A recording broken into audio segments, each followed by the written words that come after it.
আমরা আজকে একটা রোড শো করতেছি, মূলত ঢাকা দিয়ে শুরু হয়েছে আমাদের আইএলস অ্যান্ড স্টাডি অ্যাব্রোড 2026 যেটা আর কি। মূলত আজকে ওয়েস্টার্নে ঢাকায়, তারপরে 22 তারিখে আমরা চিটাগং যাব, আর 24 তারিখ হলো সিলেটে যাব। বাংলাদেশের প্ল্যান ছিল বছরের শুরুটা যাতে আমরা স্টুডেন্টদেরকে কোনো সুন্দর একটা গিফট দিয়ে শুরু করতে পারি।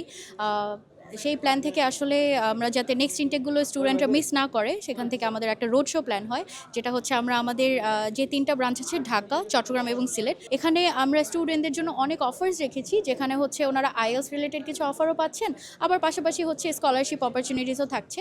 অন্যান্য এজেন্সির তুলনায় এখানে ভালো একটা অভিজ্ঞতা হয়েছে। অ্যান্ড এখানে আসার পরে আমার যেই প্রোফাইলটা, এটার বেসিসে আমার জন্য যে কান্ট্রিটা প্রেফারেবল, আমার কান্ট্রিটা সুইটেবল যেটা, ওইটা নিয়ে ভালো একটা ইনফরমেশন দিয়েছে। অলসো ওনারা এটা নিয়ে কাজ করেন। আমি বেসিক্যালি ইউরোপের জন্য যেতে যাচ্ছি, অ্যান্ড এখানে এসে আলহামদুলিল্লাহ ভালো একটা কনফিডেন্স হয়েছে, অ্যান্ড অনেক ইনফরমেশন জানতে পেরেছি যেটা আমার অ্যাপ্লাই করার জন্য অ্যান্ড ইন ফিউচারে আমার অনেক হেল্প করবে আমাকে। কানাডাতে যেটা হচ্ছে, অনেক স্টুডেন্টের ভিতরে একটা ফিয়ার কাজ করে যে আমি কানাডায় অ্যাপ্লাই করব, আমার ভিসা হবে কি না, বা এখন কি সিচুয়েশন আছে। Honestly speaking, Canada it is growing market still. Canada সরকার এখন পিআরের জন্য স্টুডেন্ট এবং যারা হচ্ছে পার্মানেন্ট রেসিডেন্সিতে যেতে চাচ্ছে তারা অ্যাপ্লিকেশন এখনও করছে। যদি স্টুডেন্ট ভিসার কথা বলি, মাস্টার্সে এই মুহূর্তে কানাডায় পাবলিক ইউনিভার্সিটিতে প্রভিনশনাল অ্যাটেস্টেশন লেটার যেটা প্রয়োজন সেটাও লাগছে না। সো এটা একটা পাবলিক ইউনিভার্সিটি, প্রভিনশনাল অ্যাটেস্টেশন লেটার ছাড়া ভিসার জন্য অ্যাপ্লাই করা যাচ্ছে। মেইনলি আজকে অস্ট্রেলিয়া এবং নিউজিল্যান্ডকে ফোকাস করছি আমরা বেশ কিছু ইউনিভার্সিটি ফোকাস করছি, যেমন La Trobe university, Victoria university, UB college, তারপর আপনার এডিথ কোয়ান ইউনিভার্সিটি আছে। এছাড়াও আমাদের অনেক ইউনিভার্সিটি আছে, বাট মেইনলি আমরা এগুলোই ফোকাস করছি, যেমন লো রেঞ্জ থেকে শুরু করে একদম হাই রেঞ্জে, যাতে স্টুডেন্ট একদম ওদের প্রিফার অনুযায়ী পায়। আর স্কলারশিপ ফ্যাসিলিটি দিচ্ছি আমরা, আপ টু 25% স্কলারশিপ পাবে স্টুডেন্ট।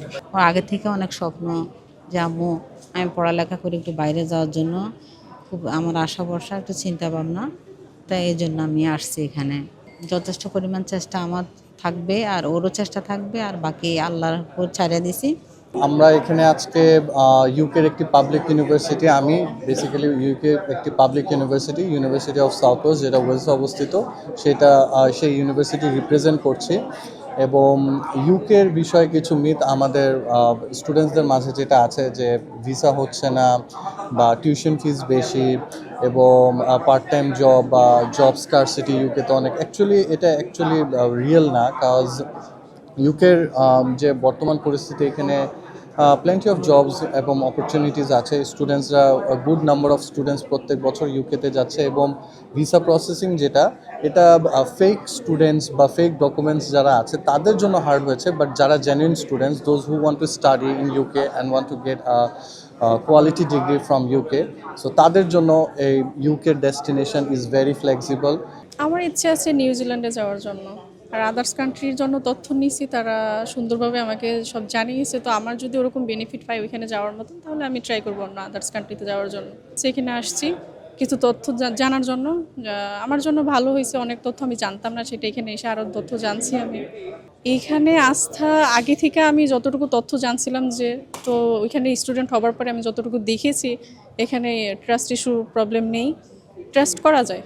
এখন আমরা যেই আসলে ডিফিকাল্টিসগুলো দেখতে পাচ্ছি ইউএস নিয়ে কাজ করে, হয়তো আগে আমাদের ইউএস ভিসার নিয়ে রেসপন্সটা অনেক ওয়াইড ছিল, তবে এখন বেশ কিছু রেস্ট্রিকশনসের জন্য সেটা এখন আমরা দেখতে পাচ্ছি যে it's not about just applying two a university, it's about একটা স্টুডেন্টের প্রপার স্কিলড হতে হবে, একটা স্টুডেন্টের পুরা A to Z প্রোফাইলটা ঠিক থাকতে হবে। বেশ কিছু আমার মনে হয় এজেন্সিরা ভুল তথ্য দিয়ে স্টুডেন্টদেরকে খুব মিসগাইডেড করে, সেক্ষেত্রেও একটা রিজন আছে যে ভিসাগুলো রিজেক্টেড হয়, বিকজ আমাদের স্টুডেন্টরা অনেক সময় জানেই না আসলে যে কি করতে হবে, কি প্রিপারেশনটা নিয়ে তাদের যেতে হবে। এখানে আমি যতগুলো সুবিধা পেয়েছি, এখানে অনেক ভালোভাবে সার্ভিস দিচ্ছে তারা।